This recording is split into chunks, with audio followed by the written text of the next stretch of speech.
ஒரு பவுலில் cornflour காக்கப் 2 table spoon மைதா மாவு, அரை டீஸ்பூன் தனி மிளகாத்தூள், உப்பு, பெப்பர் பவுடர் 1/4 டீஸ்பூன், தண்ணி காக்கப் இதெல்லாம் சேர்த்து கெட்டி எதுவும் இல்லாமல் ஒரு ஸ்மூத் பேட்டராக மிக்ஸ் பண்ணிக்கலாம்.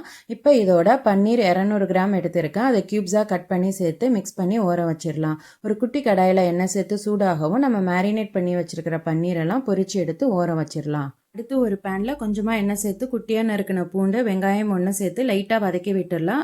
வெங்காயம் அளவுக்கே குடமிளகாவும் சேர்த்து 1 நிமிஷம் ஹை ஃப்ளேமில் வதக்கிடலாம். ரொம்ப வதக்கிற வேணாம், நமக்கு அந்த க்ரன்ச்சினஸ் வேணும். இப்போ ஃப்ளேம் கம்ப்ளீட்டாக லோ பண்ணிவிட்டு அரை டீஸ்பூன் தனி மிளகாத்தூள், உப்பு, pepper 1/4 teaspoon, 2 table spoon tomato chilli sauce, 1 table spoon சோய் சாஸ் வினிகர் சேர்த்து மிக்ஸ் பண்ணி 3 டீஸ்பூன் கார்ன்ஃப்ளவர் தண்ணி சேர்த்து மிக்ஸ் பண்ணி சேர்த்துக்கலாம்.